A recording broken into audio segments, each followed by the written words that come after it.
"I can heal him," the little beggar girl shouted to the millionaire, weeping over his sick son. Then she touched the boy, and minutes later, everyone was in shock to discover that. Comment and rate my story from 0 to 10.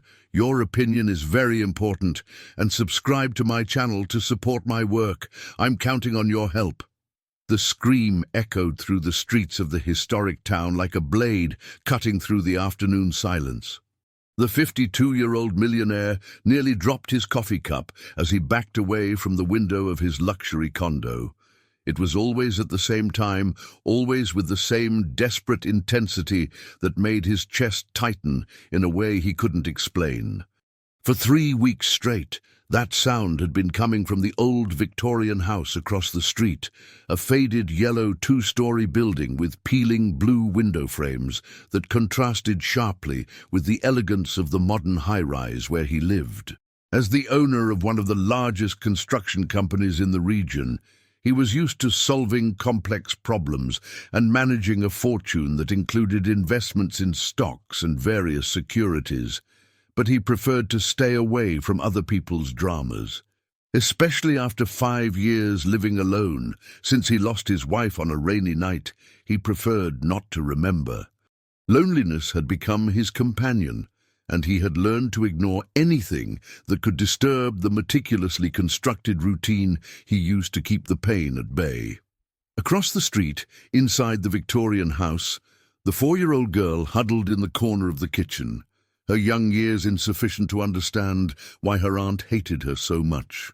The 38-year-old woman firmly held a metal spoon that she had heated on the gas stove, her eyes bloodshot from the alcohol fixed on the child, trembling before her. "You're a plague on this house," hissed the aunt, her voice slurred from the booze she'd been drinking since noon. "Because of you, my sister is gone. Because of you, I lost everything." The spoon came down hard on the girl's small arm, leaving a red mark that would join the other scars dotting her thin arms. The child bit her lip to keep from screaming louder. She had learned that screams only enraged her aunt more, who had worked at City Hall until she was fired for constant absences caused by her addiction. The girl closed her eyes and tried to remember her mother's gentle voice singing that lullaby before she went to sleep. It was all that remained of her now, fragments of memories and a melody that insisted on echoing in her mind in the most painful moments. "Stop whining," grunted the aunt, putting the spoon back in the drawer as if it were the most natural thing in the world. "Go to your room, and I don't want to see you until tomorrow. And if you get charcoal on the walls again, you'll see what real punishment is." The girl ran to the small room at the back of the house, a stuffy space with an old bed and a crucifix on the wall.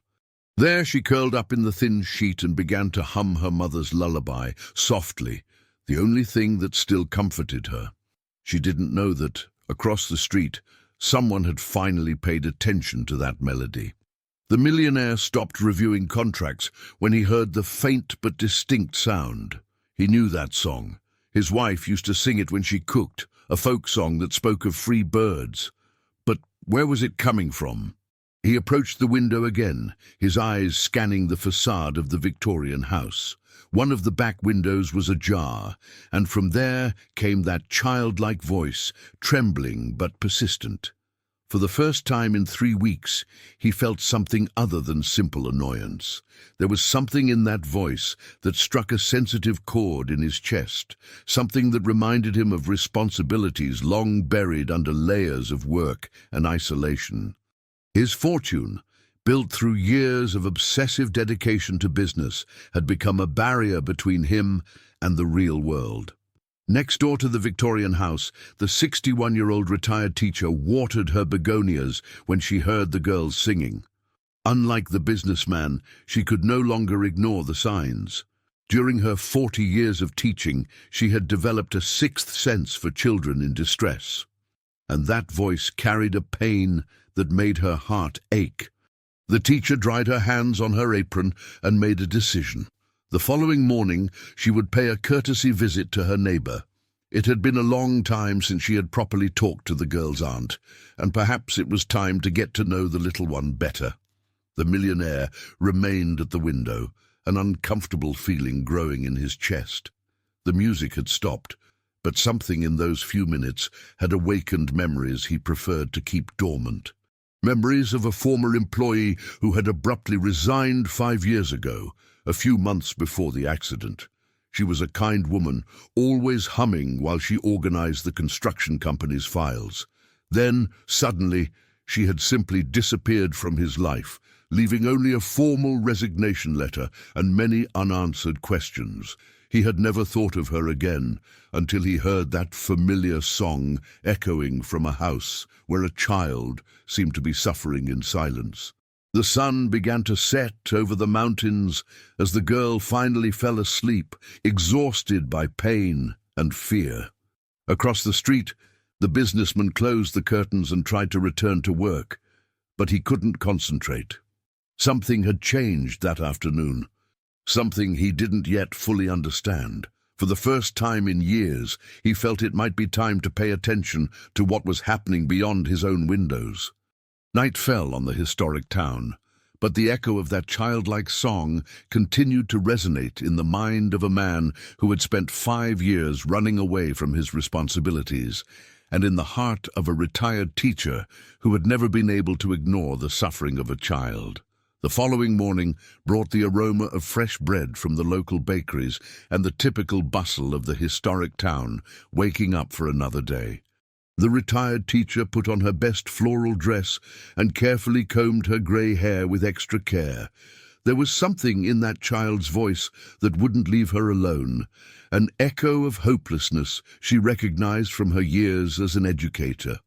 At 9 o'clock sharp, she knocked on the door of the Victorian house. The sound echoed through the silent interior until shuffling footsteps approached. The girl's aunt opened the door with a puffy face and bloodshot eyes, clearly suffering the effects of the previous night's drinking. "Good morning," said the teacher with her gentlest smile. "I've come to pay a courtesy visit. It's been so long since we've had a proper chat." The aunt hesitated, running her hand through her disheveled hair. "Oh, teacher, it's not a good time. The house is a mess." "Nonsense, dear. We've been neighbors for so long." The educator took a step forward, forcing the woman to back away. "And I'd love to meet your niece. I hear she's a lovely little girl." The aunt's face hardened for a moment before forcing a wan smile. "The girl is sick. High fever. Best not to get too close." At that moment, a soft noise came from the kitchen, the sound of something being dragged across the floor. The teacher pricked up her ears, immediately recognizing the sound of a child trying to move silently. "Maybe I can help," insisted the visitor. "I have experience with sick children. I raised 3 kids, you know." "No need, really," the aunt replied quickly, blocking the entrance with her body. "I already took her to the doctor. It's just a cold. She'll be fine soon." The teacher noticed the woman's nervous hands, the way she avoided eye contact, and especially the strong smell of alcohol emanating from her even so early in the day. All the signs she had learned to recognize during decades of dealing with troubled families. Across the street, the millionaire watched the scene from his window as he had his breakfast. He had woken up earlier than usual, disturbed by confused dreams where a child's voice mixed with memories of his former employee. When he saw the teacher at the door of the Victorian house, a strange curiosity washed over him. The educator finally said goodbye to the aunt, but not before casting an investigative glance into the interior of the house. There was something deeply wrong there, and her experience told her that a child was suffering. As she walked back to her house, she decided she needed to find a way to verify her suspicions. Inside the Victorian house, the aunt slammed the door shut and went to the kitchen, where she found the girl crouched behind the table, trying to hide. The child had tried to reach a glass of water from the sink, but her height wouldn't allow it, and she had knocked over a chair in the process. "Didn't I tell you to stay in your room?" snarled the aunt, her irritation intensified by the hangover and the unexpected visit. "I was thirsty," murmured the girl, her big eyes fixed on the floor. "Thirsty?" The aunt laughed bitterly. "You want water? Then go get it in the backyard. And since you like making so much noise, you can stay out there until I decide you can come in." The girl went out to the small backyard, a space surrounded by high fences and dominated by a single mango tree. There, she sat on the dirt and began to draw with a piece of charcoal she had found near the stove. It was always birds, small, large, some flying, others perched on imaginary branches. The hours passed slowly. The aunt had locked the back door, leaving the girl in the yard under the hot midday sun. The child began to feel dizzy, but she knew that knocking on the door would only result in more punishment. So, she began to hum her mother's lullaby softly, the melody being her only source of comfort. It was this melody that reached the millionaire's ears again. This time, he couldn't ignore it. There was something too familiar about that voice, that specific song.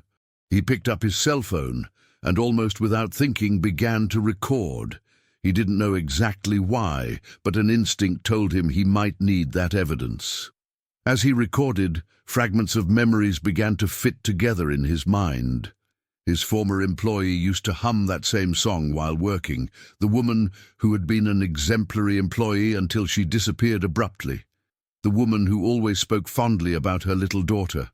A girl named Lillian, murmured the businessman, the cell phone trembling in his hands. His former employee's daughter was named Lillian. The realization hit him like a punch to the stomach. The child suffering in the house across the street was the daughter of the kind woman who had worked for him for 3 years before simply disappearing. How had he not made this connection before? The millionaire put away his cell phone and began to pace back and forth in his condo. He vaguely remembered the employee mentioning family problems, a sister she didn't get along with, financial difficulties. But he was so absorbed in his own problems at the time, the growing conflicts with his wife, the problems at the company, that he hadn't paid proper attention. Now, 5 years later, his former employee's daughter was across the street, and from the sounds coming from that house, she wasn't in a good situation. The guilt he carried for his wife's loss multiplied, now including regret for not having helped when she clearly needed it. At 3 o'clock, on the dot, the screams started again. This time, the businessman didn't turn away from the window. He watched with growing horror as through the kitchen window of the Victorian house he saw a female silhouette moving aggressively. He picked up his cell phone again and began to record, this time with more determination. What he saw through the cell phone screen made him nauseous. The aunt was holding something in her hands, it seemed to be a kitchen utensil, and gesturing violently towards a small figure he could barely make out. The girl's screams echoed through the afternoon, and this time the millionaire couldn't pretend they were just childish tantrums. When the silence returned, he remained at the window for a few more minutes, his heart pounding in his chest. He had just witnessed something that would change everything. The question now was, what would he do with this information? His wealth, accumulated through decades of hard work and smart investments, had never seemed so useless. All the money in the world couldn't undo what he had just witnessed or erase the guilt he felt for years of neglect. That night, the girl slept on the floor of the backyard, where her aunt had left her as punishment for making too much noise during the afternoon. The child curled up in her own t-shirt and looked at the stars through the branches of the mango tree. In her 4-year-old mind, she made a silent wish to her mother that someone, anyone, would take her out of that place of pain. Across the street, the millionaire couldn't sleep, tormented by the certainty that he needed to act, but paralyzed by the same emotional inertia that had consumed him since his wife's departure. 3 days had passed since the millionaire discovered the child's identity, and guilt consumed him like a slow fire. During these days, He had systematically documented the episodes of violence, always at 3 o'clock in the afternoon, always with the same methodical brutality. His collection of videos and audios grew, but his courage to act remained paralyzed by the same cowardice that had haunted him since the night he lost his wife. On that Thursday morning, the retired teacher made a decision that would change the course of everything. She had spent the night awake, tormented by the certainty that a child was suffering a few feet from her house. Her 4 decades as an educator had taught her to recognize the signs, and all of them were present in the Victorian house. She decided to approach the situation differently. Instead of attempting a new direct visit to the girl's aunt, she opted for a more subtle strategy. At 7 in the morning, she positioned herself in the side yard of her house, the place from which she had the best view of the backyard of the Victorian house. What she saw horrified her. The girl was sitting under the mango tree, completely alone, wearing only a ripped t-shirt and underwear. Her small arms were marked by obvious burns, some still red and inflamed. The child was drawing on the dirt with a piece of charcoal, creating shapes that the teacher recognized as birds. "My God," whispered the educator, her hands trembling as she held onto the fence that separated the yards. The girl looked up and saw the lady watching her. For a moment, the two stared at each other in silence. Then, to the teacher's surprise, the child smiled, a faint but genuine smile, and waved shyly. "Hi, Grandma," said the girl in her tiny voice, using the affectionate term she gave to all elderly ladies. "Hi, sweetie," replied the teacher, struggling to keep her voice steady. "Are you okay?" The girl glanced quickly at the windows of the house before answering. "Yes, I'm fine. I'm just drawing birdies." "That's nice." "Do you like birds?" "I like them a lot. They can fly wherever they want," replied the child, her big eyes shining with a sadness that broke the educator's heart. At that moment, the aunt's harsh voice echoed from inside the house. "Where are you, girl?"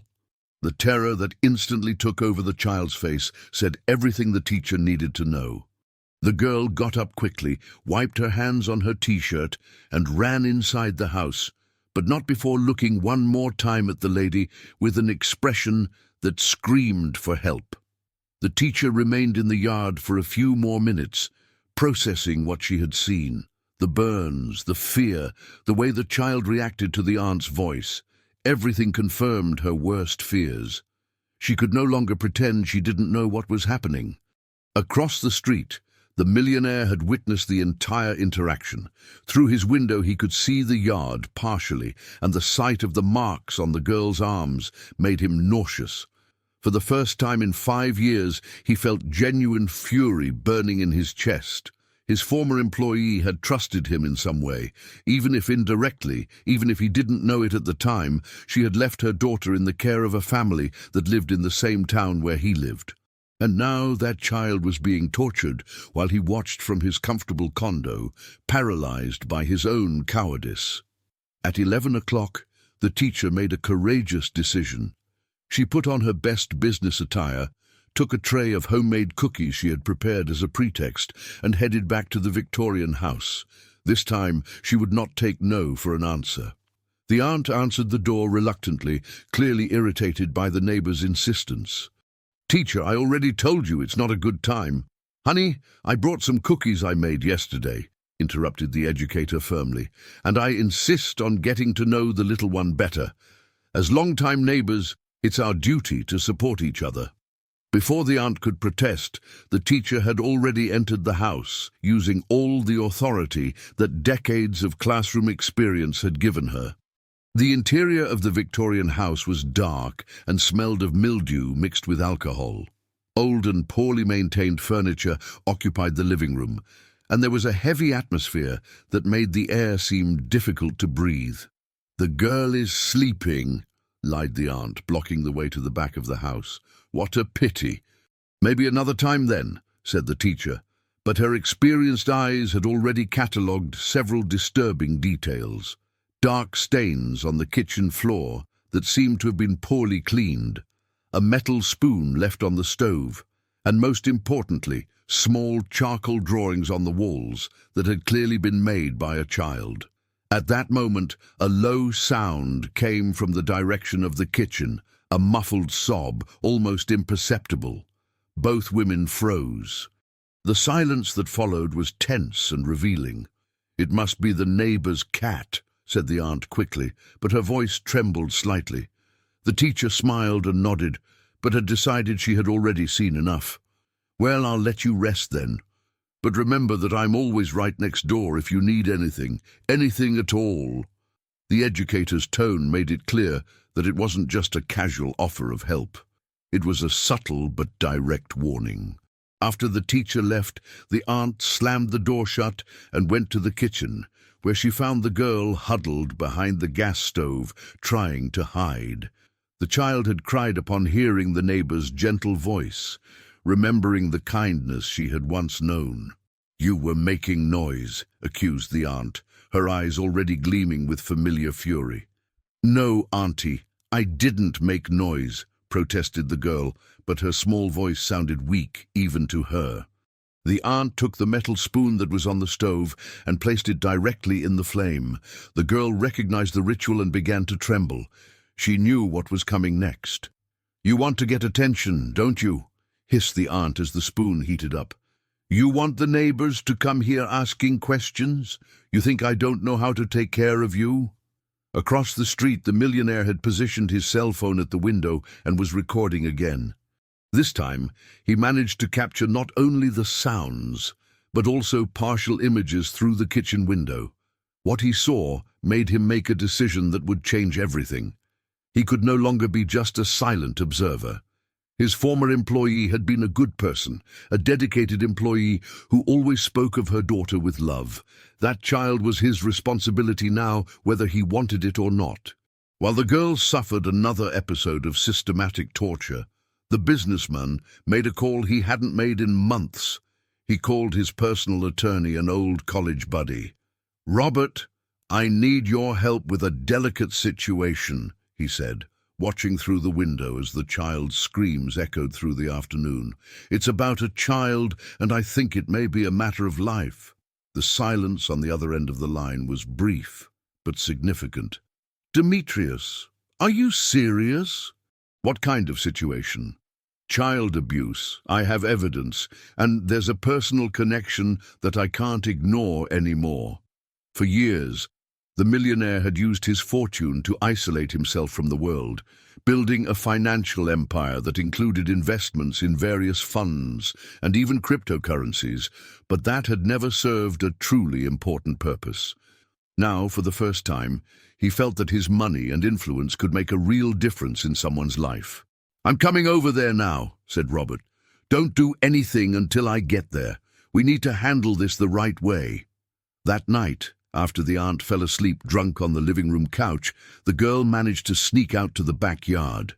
Her new burns stung, but the physical pain was less than the pain in her heart. She sat under the mango tree and looked at the stars, humming her mother's lullaby softly. What she didn't know was that for the first time in months, someone was truly paying attention to her suffering, and that, in the next few days, her life would change in ways she couldn't even imagine. The attorney arrived at the millionaire's condo on Friday morning with a grave look on his face. The two men had been classmates in college almost 3 decades ago, and Robert knew well the emotional isolation that his friend had built after the loss of his wife. That's why the urgent phone call the night before had surprised him so much. "I need you to tell me exactly what's going on," said Robert, sitting in the condo's spacious living room. "You talked about a child in danger, but I need details." The businessman poured coffee and positioned himself next to the window, the place that had become his obsession in recent days. "The girl who lives in the house across the street is the daughter of a former employee of mine. She's being abused by the aunt who's taking care of her." "Abused how?" asked Robert, taking a notepad out of his briefcase. "Burns, daily screams, neglect." The millionaire paused, struggling with the words. "I have recordings, Robert. Evidence of what's happening." Robert was silent for a moment, processing the information. This is very serious. If you have evidence of child abuse, you need to contact Child Protective Services immediately. I know, replied the businessman, running his hands over his face.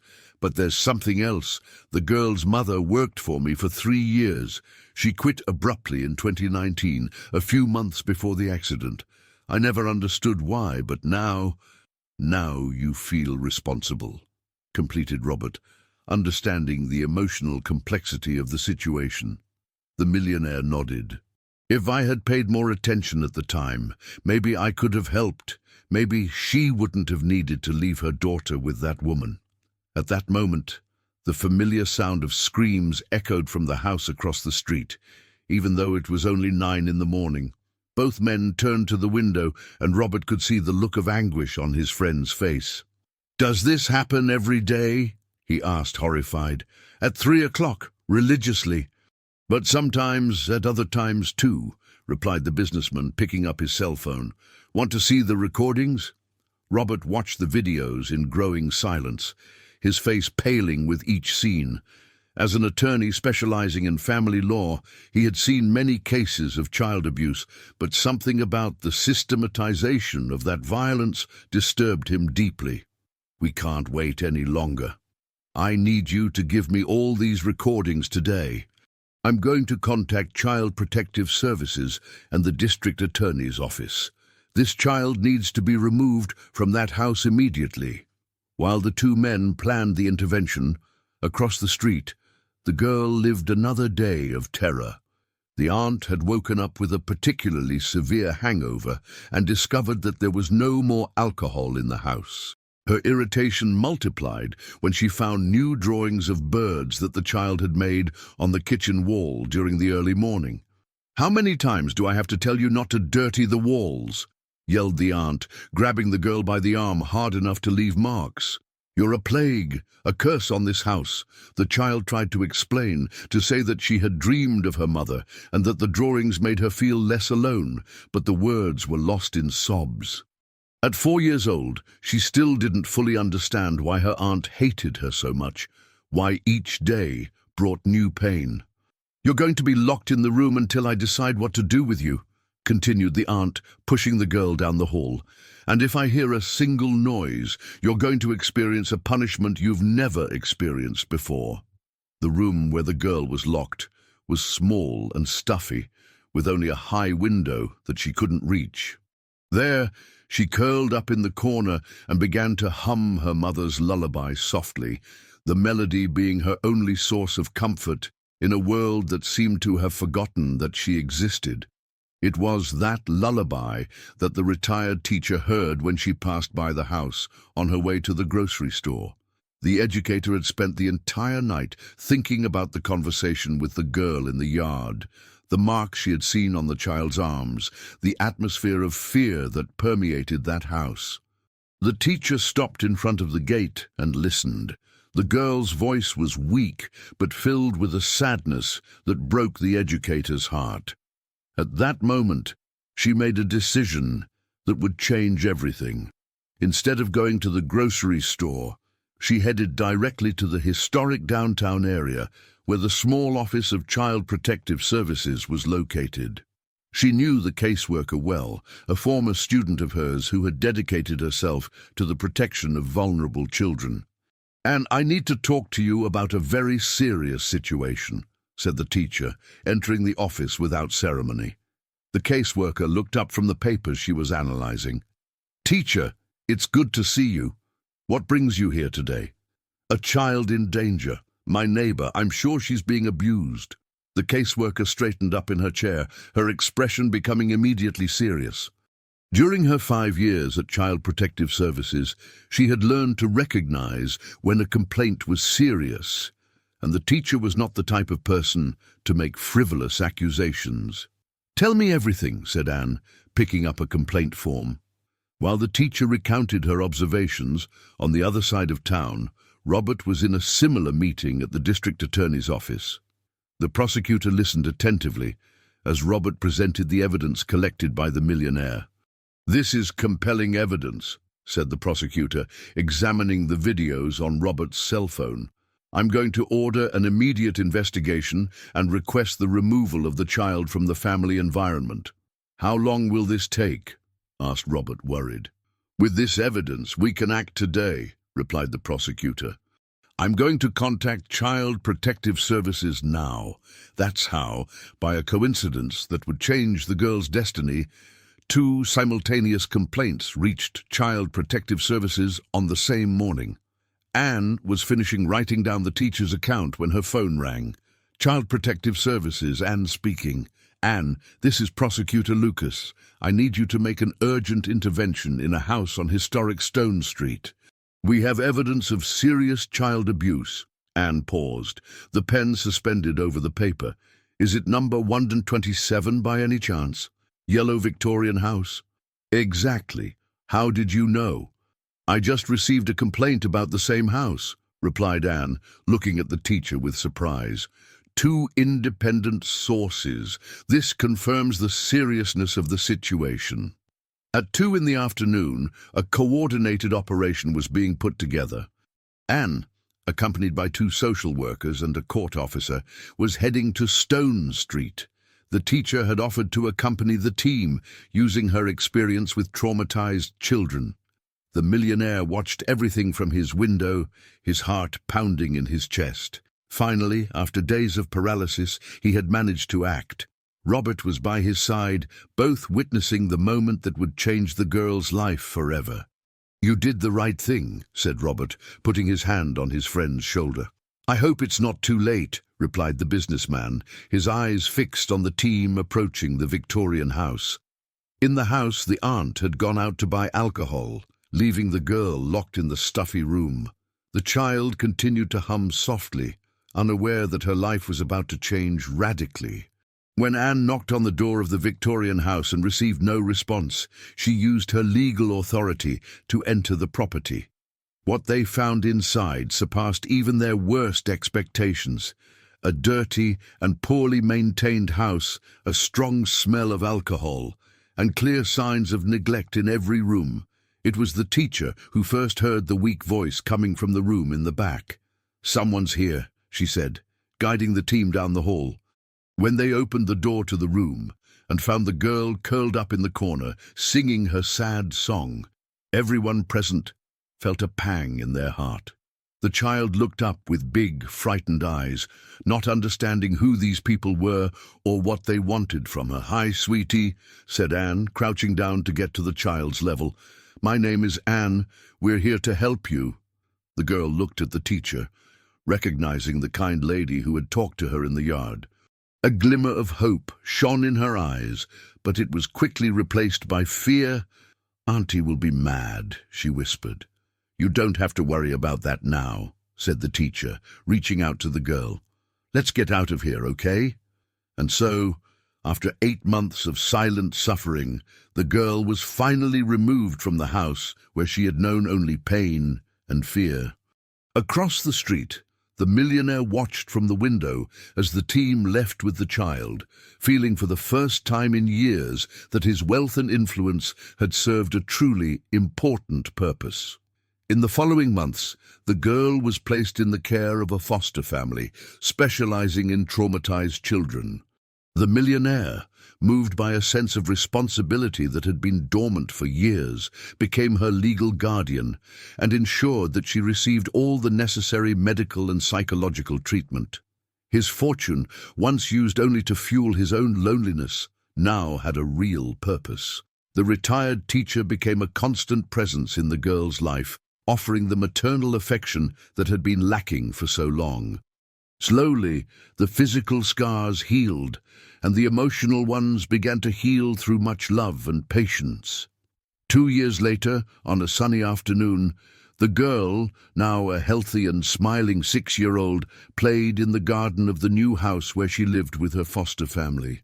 The millionaire watched from the window, no longer as a passive spectator, but as someone who had learned that true wealth lay in making a difference in the lives of others.